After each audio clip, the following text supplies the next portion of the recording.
What up? Welcome into the roundtable. I'm your host, Brad Wakai, alongside my esteemed co-host, Tyson Gentry. How are we doing today? What did I do to earn esteem? Well, we'll be calling you esteemed after we get into our picks later today, because I'm feeling that Got we're you. going to have Got a you. good day on Thursday, a good day on Yes. Thanksgiving. Hey, man, I've been having a good week. I just want to say I'm thankful for the University of Montana Grizzlies. Putting to bed, it's been half a decade. Showed out, beat the Montana State Bobcats, dominant fashion. And yeah, just really need to get that off my chest because I've been hearing a lot from some people, and it was like, hey, I might have picked the Cats to win, but that doesn't mean I wasn't sitting front row banging on the banging on the stanchion or whatever, trying to get it going. It was fun. That was a I blast. watched that game on ESPN Plus. The atmosphere was crazy. I heard it was the largest sellout in the history of the stadium.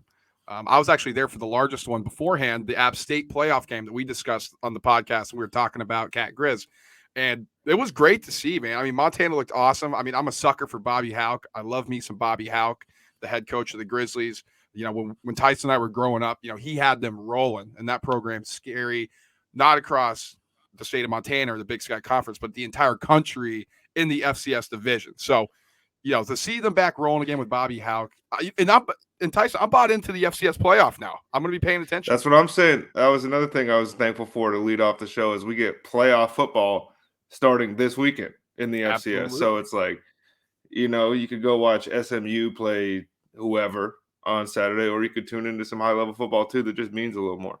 Absolutely. We talked about it, the playoffs in FCS. Check it out if you're on the fence, you want to see something.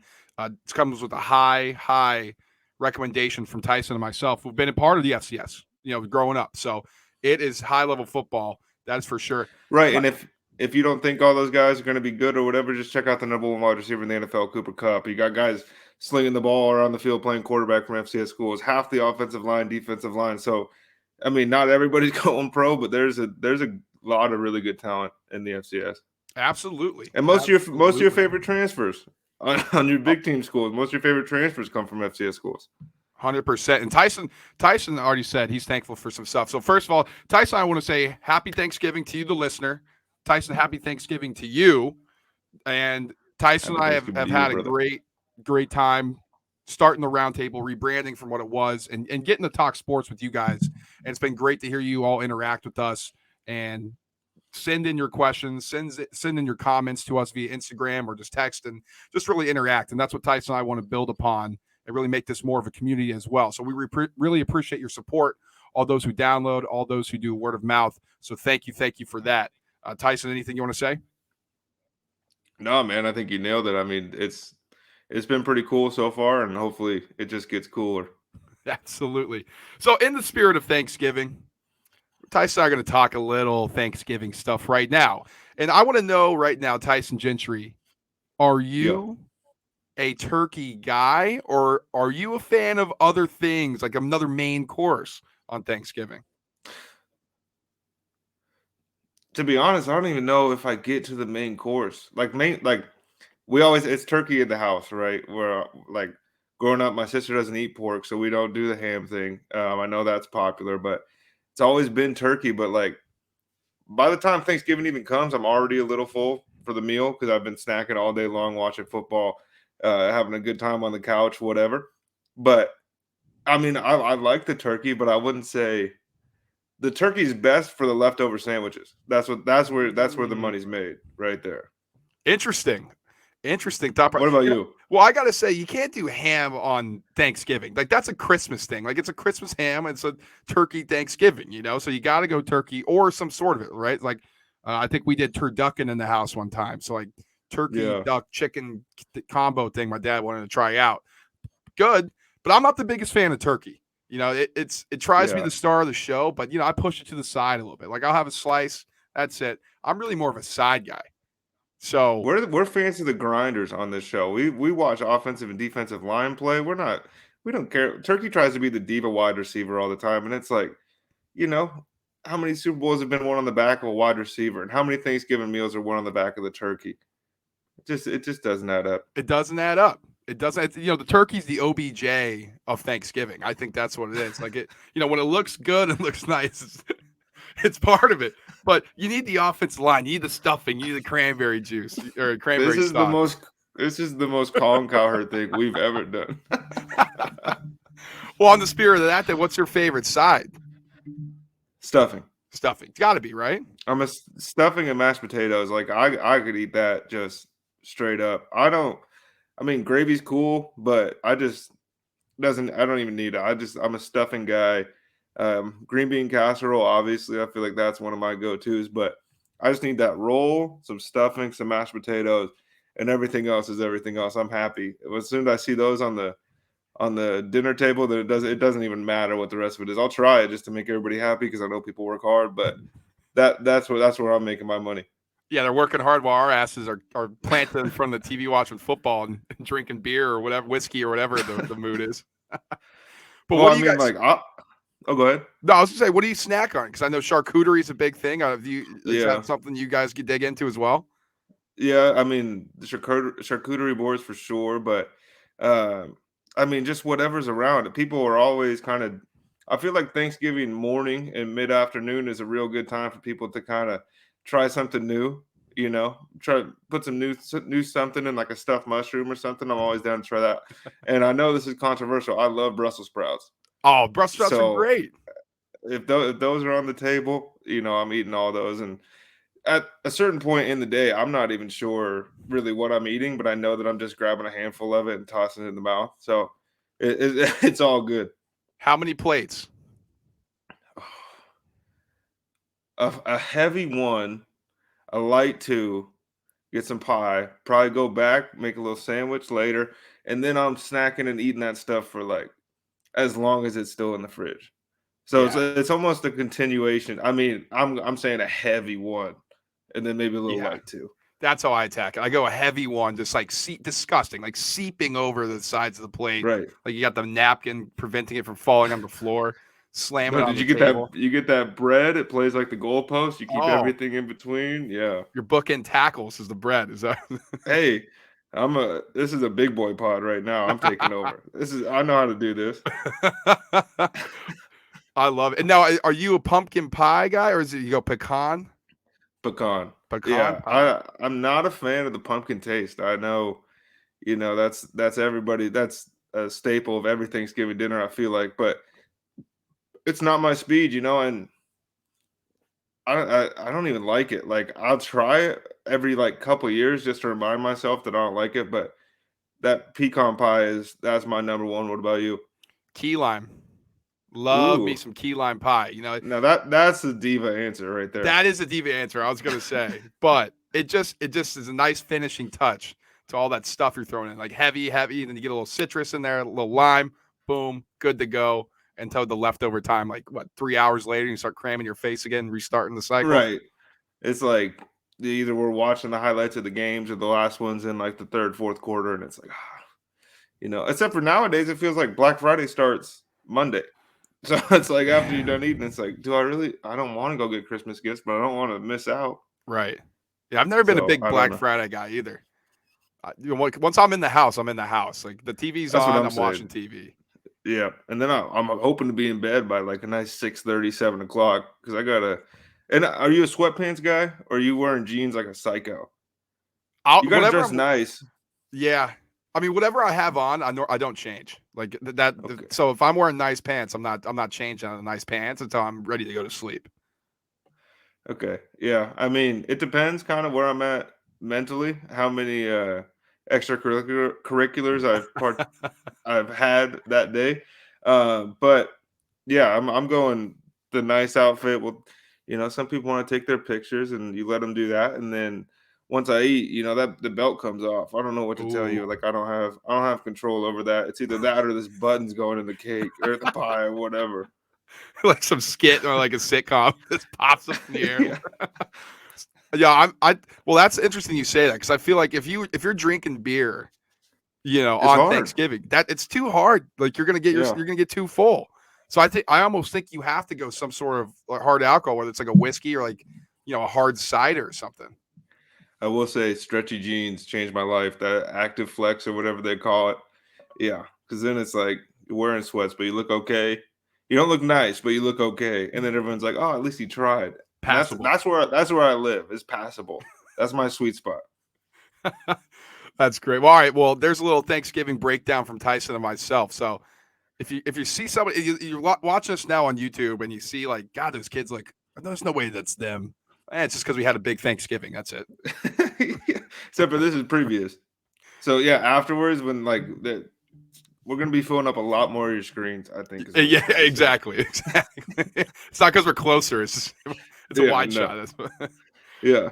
Well, Tyson and I are poised to have a big Thanksgiving, not only eating, but this is going to be a gambling show today, ladies and gentlemen. And we're excited to break this all down because Tyson and I viewed it this way. Because of the influx and legalization of gambling, more people have access just sitting on their couch, betting through something like a FanDuel or DraftKings or Caesars or, you name it. So there's 3 NFL games for those of you not aware. I'm sure if you're listening to us, you are aware. So we're going to talk a little bit about the game first and foremost, and we're going to give you our gambling picks because let's make some money on Thanksgiving. Nothing better than sitting around, eating a shit ton of food, feeling fat, and then feeling gluttonous after you're just pulling in this cash. So first game. Then you can afford the gym membership. If you listen to us, maybe you could get a month free or something. Yeah, you can afford a personal trainer. Not a good one, but you could get one. You can get one. First game on the docket, and it's the one I think everybody is loves but also hates because it's always so bad every year, and that's the Lions hosting the game, and they're hosting their rival, the Chicago Bears. So the Bears coming in with Andy Dalton to face either Jared Goff, who's leaning towards playing, or the very, very formidable, borderline elite Tim Boyle. The esteemed Tim Boyle. So that'll get you going. 12:30 Eastern time. What is that? 10:30 your time, Tyson. Yeah. Wow. What a game to wake up to and watch on this one. I feel like they did us a favor though, and I'll be up and watching it. But if they let off with like the Raiders, Cowboys, or the Bills Saints, I'm probably waking up a little early, and then I'm getting nice and ready for the day. This one, I'm rolling out of bed, and then I'm just like, oh, thank God this is on. I can let my brain warm up. Like, I think us waking up for the first like 15, 20 minutes of this game, Matt Nagy's going to make a whole lot of sense to us because the wheels aren't turning that good. Yeah. Nothing's greased. We're like, why is it? That would work. And then about halftime, once you get that caffeine in you or whatever you're trying to get, once you wake up, you're going to be like, this dude is an idiot. And I think that's what's going to bring us closer together as families, as a country, is Matt Nagy sucks. And we need, don't chain out his kids to games though. That's too far. I saw that. That was brutal. But, he's got to go. Well, and the rumor is that after this game, Matt Nagy may be relieved of his duties regarding the outcome, or regardless of the outcome. So win or lose against the Lions, apparently Matt Nagy will be fired at the end of this game. He refuted that claim, but apparently that's happening. So with that in mind, how weird would it be if he just came home and was like, "Yeah, I'm getting fired after this." Yeah, he's like, it seems like getting fired. He's like, "Oh, I absolutely am. Like, yeah, I'm done. 100%. Yeah, I'm hungry. I'm getting out of there. I'm going to eat. We're running the ball 1,000,000 times so I can go home. So I get my pink slip." But with that in mind, what do you expect out of this game? Do you expect like a more conservative approach from their offense? Is it going to be guns blazing? Like, what do you think? I think that if it were me or a decent percentage of, just based on the reads of the personalities we have of the coaches in the NFL, I think if you told most of these guys it was their last chance, they're going to go out guns blazing, all this crazy stuff. I just think like Matt Nagy is going to do the same things that he always does, where like his offense looks really good if you've only ever played Madden, and it's like, oh, there's like 3 motions on this play. Could you believe that? But like there's just nothing that he's shown in his 4 years now. 4 years, I think, of being the Chicago Bears head coach that leads me to believe that there's anything in his playbook that would be guns blazing, because it's like it's very vanilla all the time, and like maybe we'll get some cool trick plays or whatever, but like you're going against the trick play kings, so like you're gonna get one up by Dan Campbell throwing like a double reverse fake punt pass or something like that.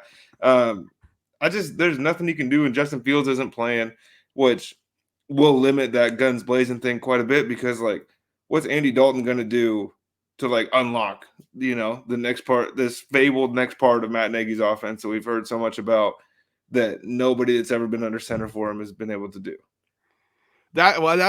I think that's the question, right? Because we know what the Lions are going to do.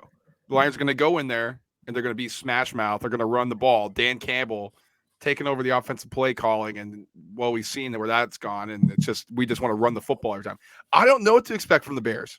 I honestly don't. I mean, Andy Dalton, as we've laid out in this podcast, was clearly the choice from the beginning that Matt Nagy wanted to roll with this season. He got placed into, or kind of forced into, putting Justin Fields on the field as their starting quarterback, but now he's got an opportunity with Matt Nagy again. I think maybe in the back of his mind, he's like, oh, I can show people this is what I wanted all along with Andy Dalton. You all just made me play Justin Fields. So maybe we see some offensive fireworks if that's possible, even without Allen Robinson.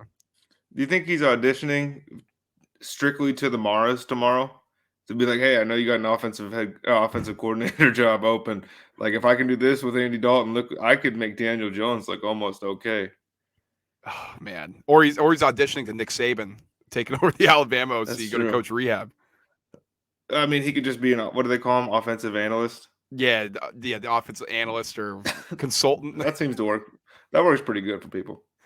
Right now on FanDuel, this game has the Bears as -3.3-point favorites on the road.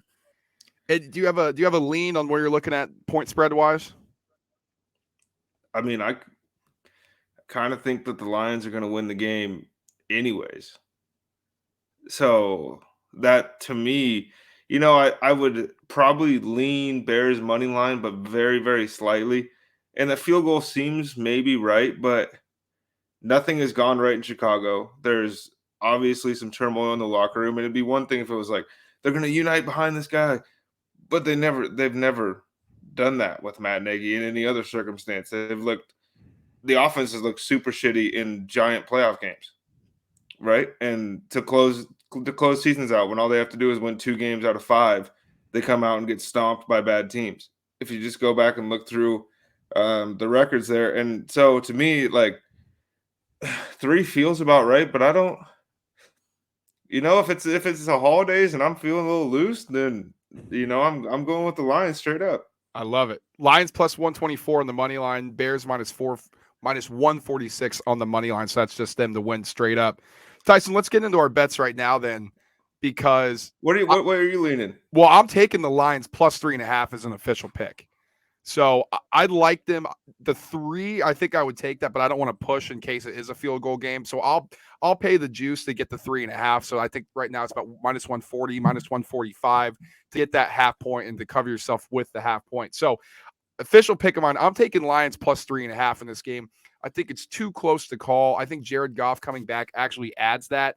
It's not official, so if it goes to Tim Boyle, that may be tough. But right, this whole thing is contingent on that. If Tim Boyle is playing, then exactly. I'm on the other side. Yeah. Right, exactly. So if it's Goff, I want to get that number at a 3.5. I don't want it to dip under 2.5 or dip to a 2.5 if that's possible. So I'm going to try to beat the market news on this one. I'm taking Lions plus 3.5 as one of my official plays. Tyson, I have 4 on this game, and I'll run through them because I know we're in agreement on a couple of them as well. I have Daryl Mooney over 55.5 receiving yards. This is all courtesy of FanDuel Sportsbook, by the way. Listen, Allen Robinson's out. Andy Dalton, he targets Mooney when he's been in the game. Tyson will have a stat for you on his because he dug that one up, and it was great. But I like Mooney over 55.5 receiving yards. I think they're going to try to air this thing out, especially on the Lions. I think they have an undrafted rookies back there as well. So should be able to target and get some openings for Mooney over 55.5 receiving yards. Secondly, Deandre Swift over 33.5 receiving yards. I like that one a lot. I know a lot of people are going to just take his rushing over. If Akeem Hicks plays, which I think it's probably he won't play. I mean, he missed last week, but when he plays, he just shuts down the run. I'll take my chances on Deandre Swift being targeted in a screen game or matched up against a linebacker and utilize that as a way to get him into space, secondary from the run. So I think he busts one off. I think he may get like a 20-yard reception and then, a couple other targets. Should have him comfortably over 33.5. And then my final play in this game, TJ Hawkinson over 43.5 receiving yards. Been a little quiet this season, Tyson. been a little quiet for a guy that we said was a budding tight end star. Is a really big time matchup nightmare for linebackers. And then when you put a safety on him, he's just as fast and he's bigger than him. Jared Goff loves Hawkinson.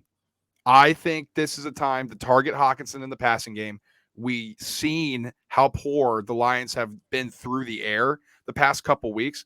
I think they want to make an emphasis to get the ball going downfield in the air a little bit more, and why not do it to your best target? So give me Hawkinson over 43.5 receiving yards.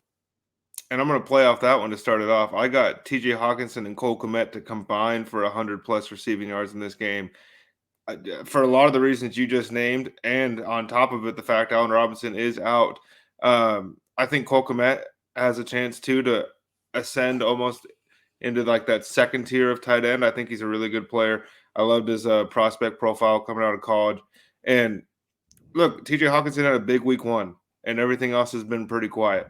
And Roquan Smith is a monster, but Roquan's not going to be matched up on him for the majority of the game, let alone all game. So I think that there is some real value there to be had.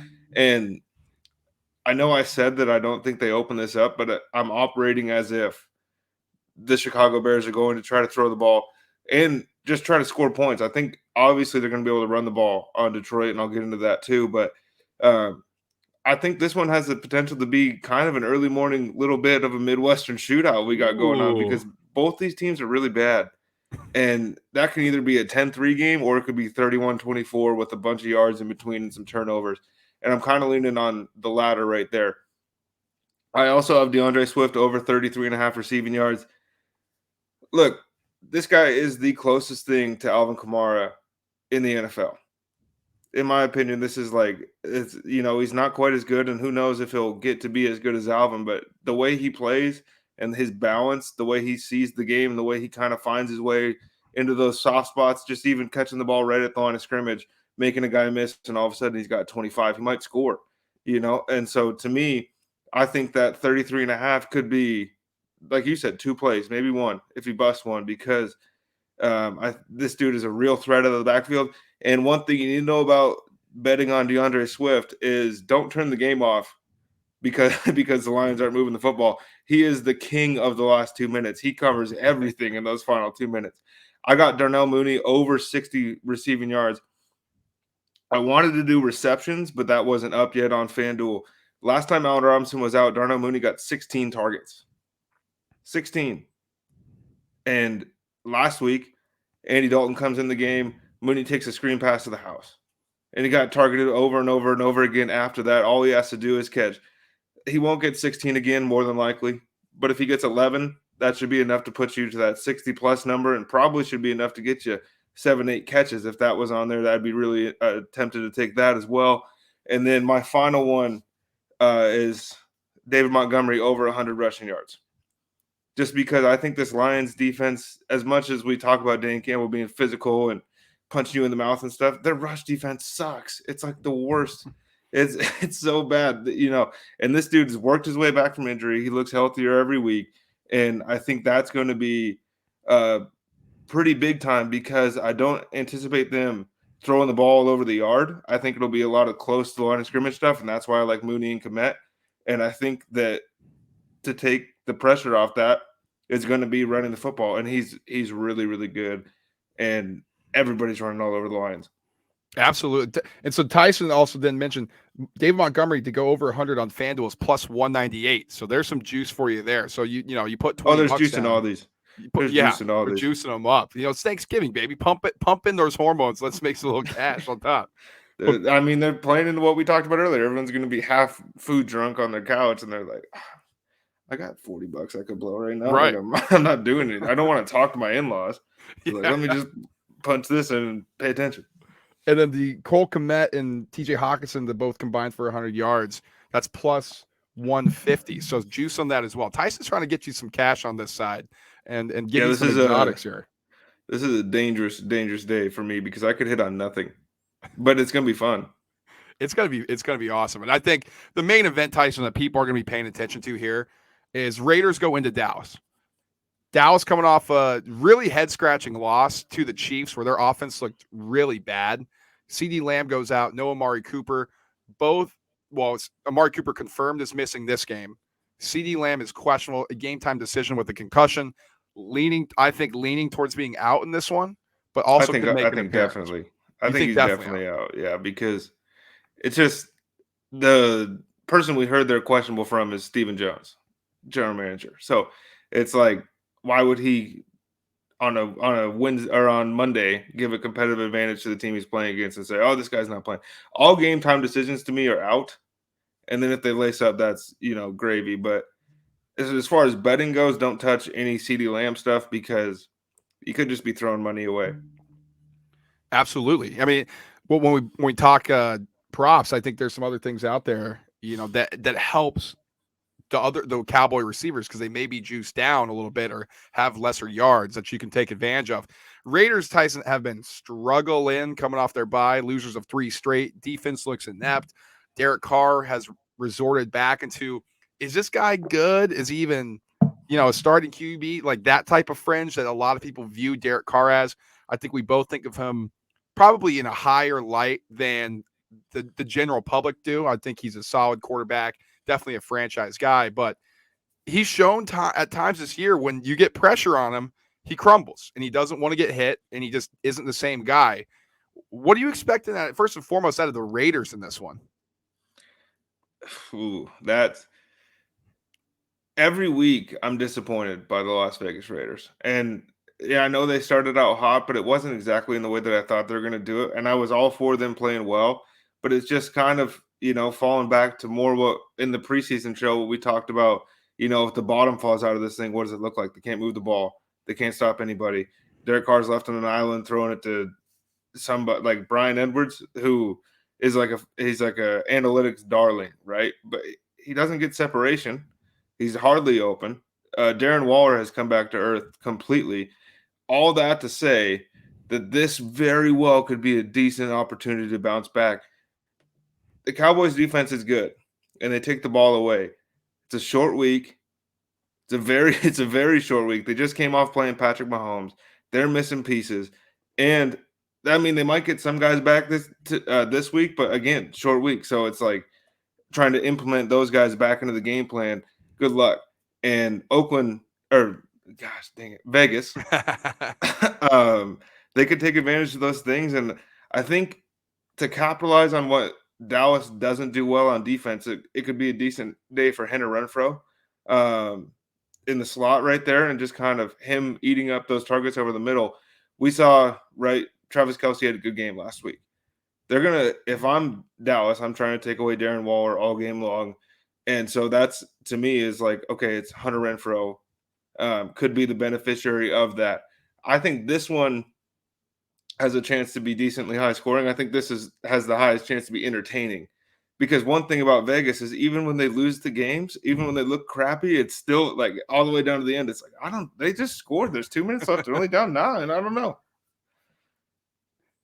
I think that's a good handicap there when you talk about just how to attack Dallas's defense.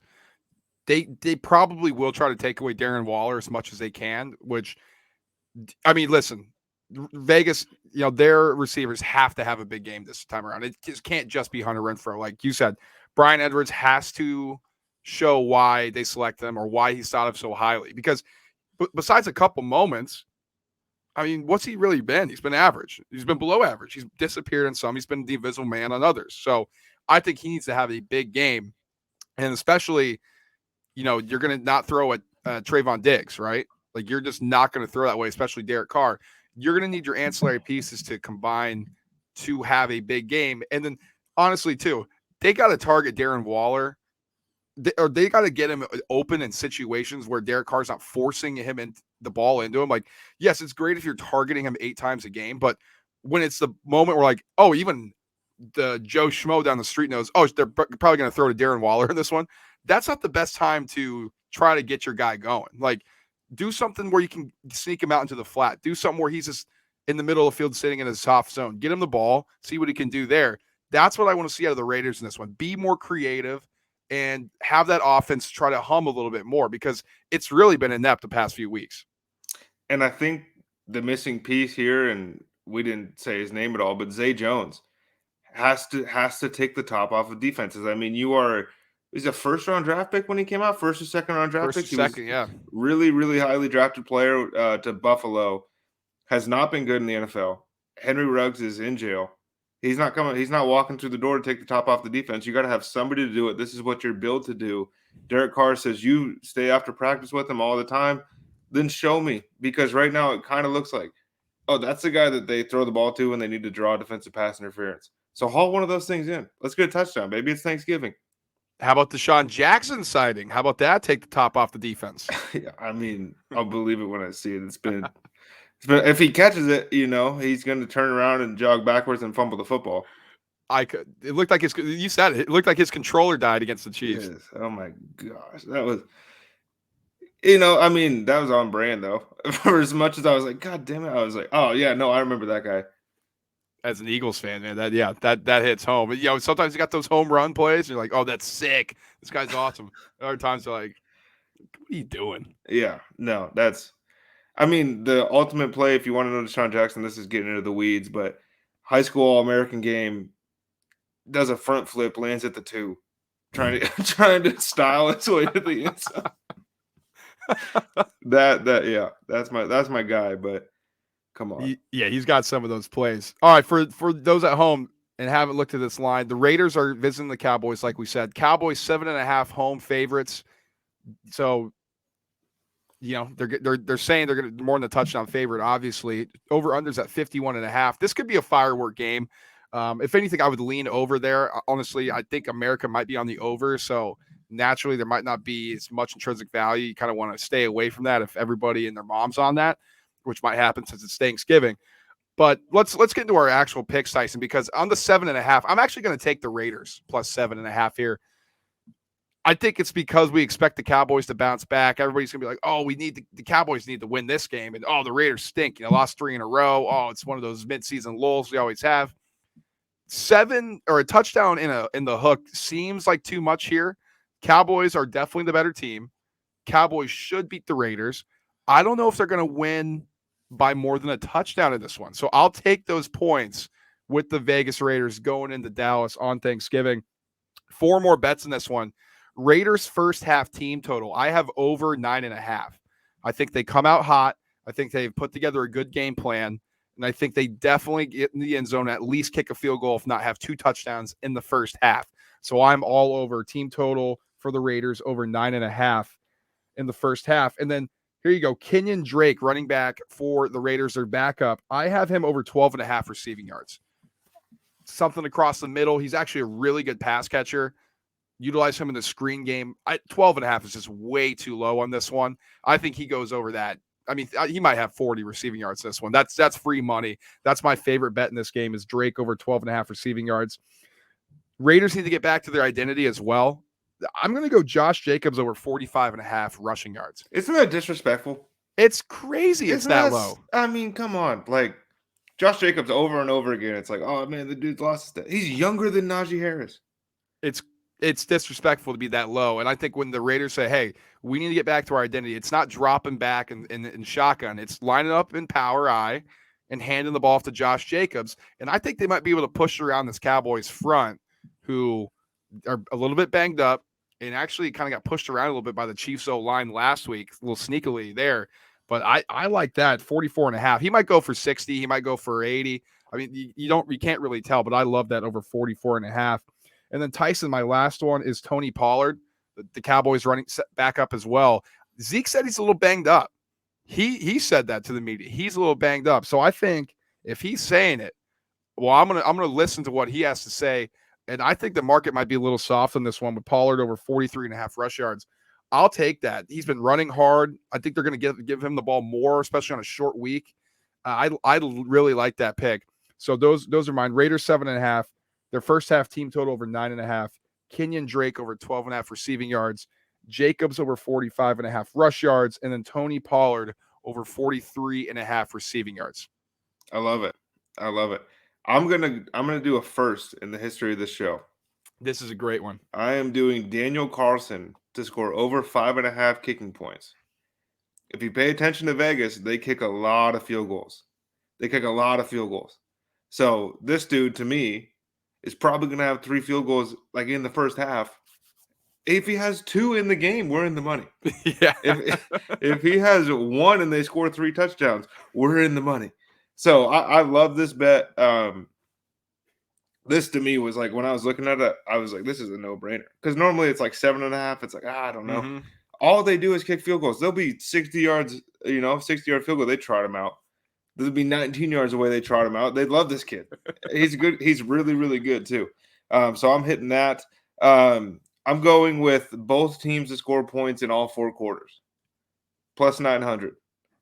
I believe that this is one that's going to hit as well. I just look on short weeks when you have 2 offenses that can groove a little bit and just move the football. All and against 2 bad defenses or 2 defenses that are susceptible to getting the ball moved on them, I think this one has a really good shot, and it also plays into the other bet. So we're kind of looking good there too. I got Kenyon Drake to anytime touchdown score. Not only do I think that he hammers that 12.5, like you said, receiving yards.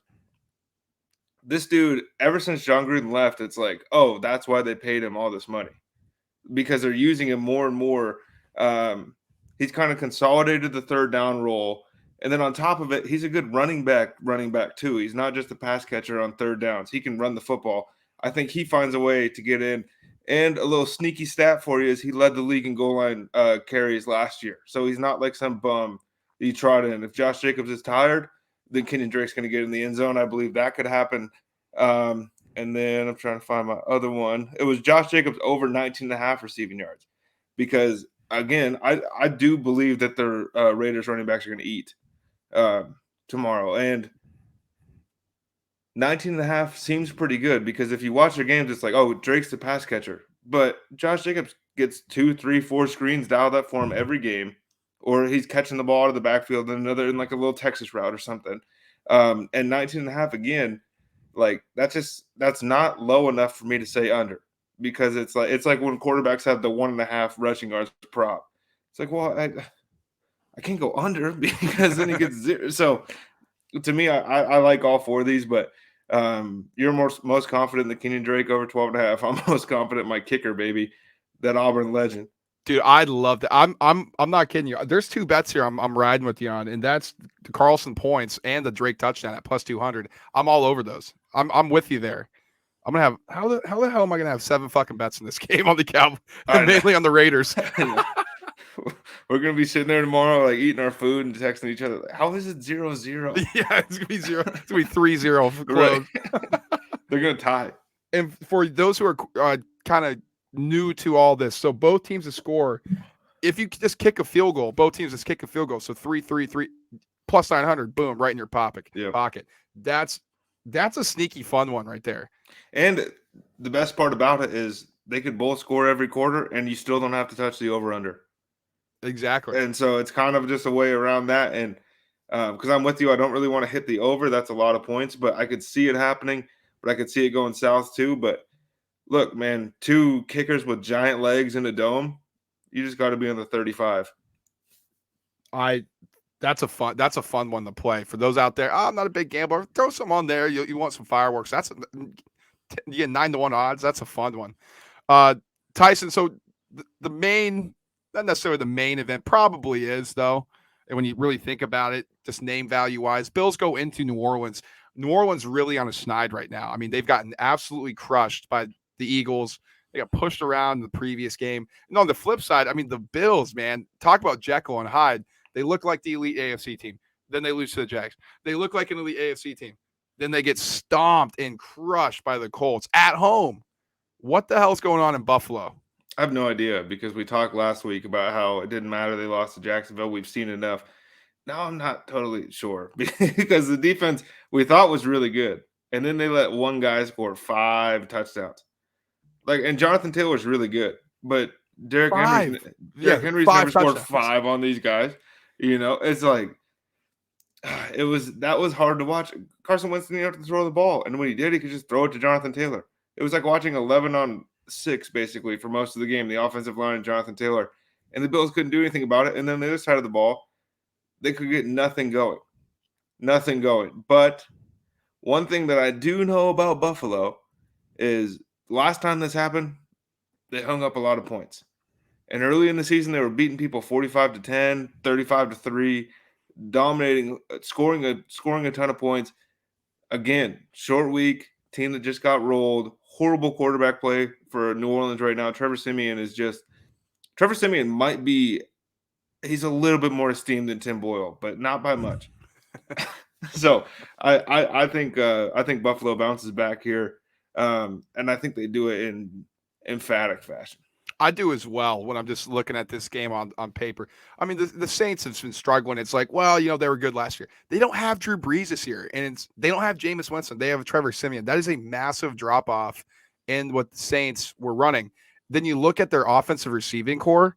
I mean, name those guys and where they went to school. I mean, it's not a good unit on offense. Not to You mention, could convince me that some of them didn't even go to college. exactly, like they got them from like sense. Walgreens or something. Like Alvin Kamara's banged out, their most important weapon. Their two left and right tackles, they're out. This is just not a healthy Saints team, and when they're not healthy, they're just not good. They don't have a good enough roster. The Bills, on the other hand, they have something to prove. They need to win this game. They've looked bad. They need to get their identity back. I like the Bills as well to bounce back. 6.5 is the spread. Buffalo's given on the road going into the Saints. Do you have a thought on that? Do you have a lean on that, Tyson? I think Buffalo covers the spread. It's not one of my official picks, but I just do. And Marshawn Lattimore is really good, but he's not good enough to combat what I believe is coming from Buffalo. And the Saints' rush defense was really good, or we thought, and then they just got 285 yards put on them. So if it was anybody else, I'd say it's going to be a track meet, but it's probably going to be like watching Usain Bolt race one of us. That's fair. I mean, it could get ugly. Honestly, it could be an ugly one. But let's get into my picks, Tyson, because I do have an official pick on the side here, and that's Buffalo to cover 6.5. Opened up 4.5, immediately went up to 6.5. I think this thing gets closer to 7 by kickoff. It's going to be a popular public play, but I just, it's pretty sharp as well from my handicapping standpoint. Just Buffalo's a better team. They need to win. And then I know that's like, oh, you can't just bet on that. We just said that with the Cowboys. You went the other side. But Buffalo has like aspirations where they got to start getting the wheels going because the Patriots are leading the division right now, and they have 2 showdowns coming up with them to close out the season. This is the time the Buffalo Bills need to go. And when they set their mind to it and they're like, okay, we need to show something, they do. So to go along with what you said, Tyson, I'm also on the Bills team total over 26.5. I mean, you're telling me the Bills can't score 4 touchdowns in this game? Yeah. You're giving me a buffer where they can miss an extra point and still hit the Eagles just scored 40 on this team. Buffalo could score 80. I'm hoping so because that hits both of our things here. And it'd be fun to watch. So let's root for that. But go ahead. Stephon Diggs, over 80.5 receiving yards in this one. Love that. Yeah, Lattimore is going to be on him. Diggs is starting to find his rhythm in the season right now. Been absolutely torching defenses. Lighten them up. I think he's going to have a big game catch-wise, and I think he's going to explode on Sunday Night Football. I think probably goes 120-plus receiving yards. And then my final one, Dawson Knox, the tight end. This is way too low. 34.5 receiving yards for Dawson Knox. I love that. That honestly might be my favorite play here. I think he goes for at least 50. This seems like who do the Saints have to cover this guy? Dawson Knox is a really good receiver out of the backfield. I'd love Dawson Knox to go over 34.5. Yeah, and I love all those. And to play off again, we're kind of in unison here, whether we know it or not, but I'm going Stephon Diggs over 5.5 total receptions. That's minus 148, but full transparency, I have him over 11. I just couldn't find his actual – I have him at 11 plus at home. That's a bet that I placed today. I can't find it on FanDuel. I think he's going to go off. And on top of that, I think Josh Allen's going to go off. I got Josh Allen over on his passing yards. I think it's 278. Let me find it on here. Over 278.5. And I have Josh Allen over 316.5 total yards on the game. I think he might hit that with his arm alone. But another fun one, and this one is just because it's going to be late, and I don't know how I'm going to be feeling, but I got to be paying attention for something. Alvin Kamara's out. Mark Ingram's banged up. Devin Singletary's not very good. Zach Moss, concussion, also not very good. Josh Allen leads the game in total rush yards, plus 900. I mean, is he the best? Besides, like, if it was just him versus Taysom Hill, then maybe I'd lean somewhere else. But I think he's the best runner in the game. I think you're right, and that's the thing. That's a great handicap from your perspective too, because besides the Saints are a great rushing defense, the Bills can't run the ball at all, Yep. and so that's playing to the Saints' strength there.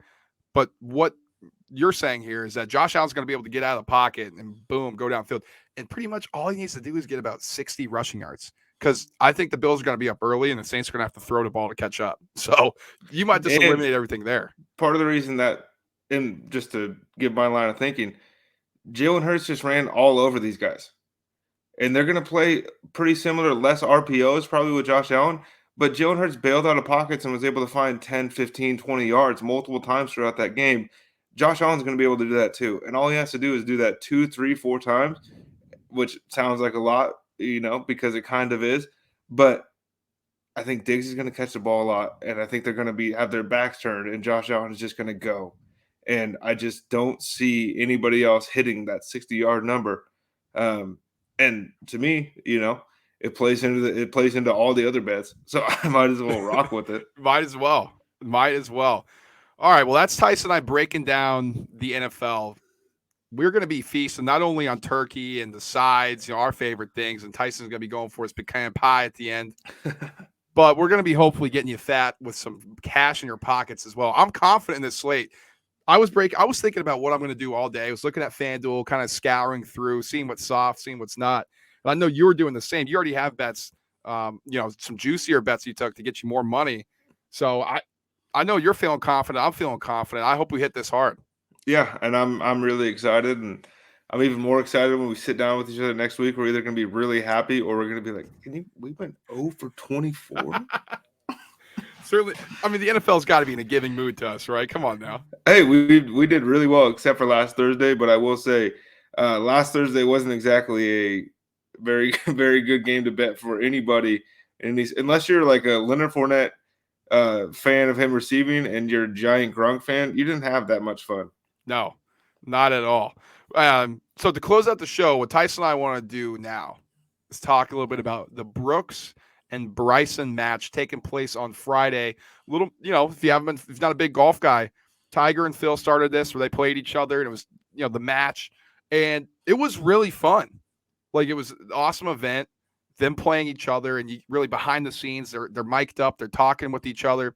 And if you're a fan of golf at all, or if you just like going out and they're explaining shots to you and they're telling you their thought process on going into shots, it's really awesome. Tyson, I know you're excited for this one. Oh, I'm super pumped. And when it first came out that it was going to be 12 holes, I was a little bit bummed. But the 18 hole, when they do the match and they're 18 holes long, it's really hard to maintain that viewership, for 4.5 hours. And sometimes, depending on who they're playing with, if it's Charles Barkley out there, it's a 5.5 hour match. So I think that 12 holes could be perfect. These guys hate each other. I'm putting air quotes for those not on YouTube. I think they're just fine with each other. But I think it's going to be fun. I mean, to me, these are probably 2 top 7 guys in the world. And I think their rankings reflect that. But I do believe that it's going to be fun because Brooks knows the betting odds are in Bryson's favor. Bryson's got to maintain that. And, I mean, we got betting odds like who's going to hit the longest drive on the first hole, and who hits less putts, all this stuff. It's going to be fun. They're playing in Vegas. They're good golfers. They explain to you what's going on. So, like, if you're you're just a weekend warrior, you go out there every Saturday and whack it around 115 times, maybe tune in and learn a little something. I completely agree. And Phil apparently is going to be in the booth this time. And Phil is just the best when it comes to breaking this stuff down and making it fun to listen to as well. Like, it's not too nerdy where you're like, dude, I don't know what you're saying. Like, if you cut it out and then, well, when Phil's explained it, you're going to learn something. It's awesome. Right now on FanDuel, Bryson's favored -116, Brooks -112. So basically the same, flip a coin there. Tyson, a handicapping standpoint, who do you got in this one? Brooks isn't losing.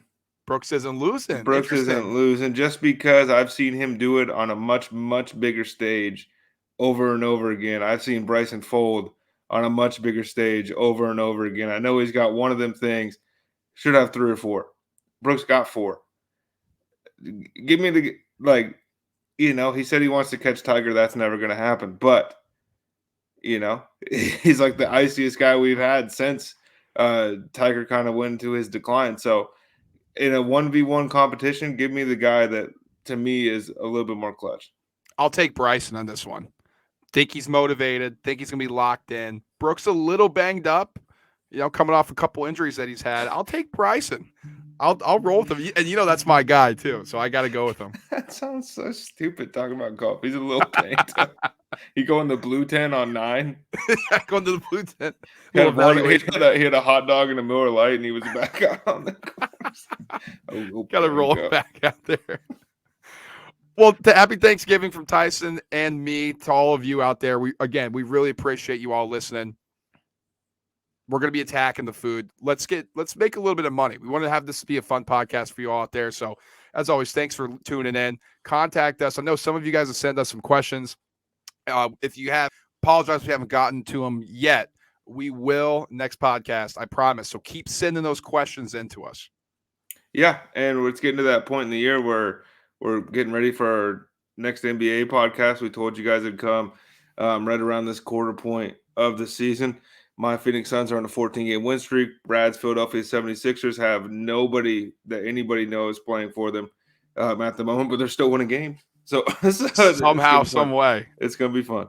Yeah, NBA's been great so far. But again, thank you all for listening. Like and subscribe to the Roundtable, whether you're listening on Apple Podcasts, on Spotify, or watching us on YouTube. Like, subscribe, rate, whatever it is. Share it with your friends. Really appreciate your support in doing that and word of mouth. Social media-wise, follow the Roundtable on Instagram @ the Roundtable Pod _. Follow me on Twitter @ BWakai, and follow Tyson on Instagram @ Tyson Gentry. With an I. With an I. Again, thank you for tuning in. Happy Thanksgiving to you all. Hope you have a good one with your family and friends. Until next time, everybody. Peace.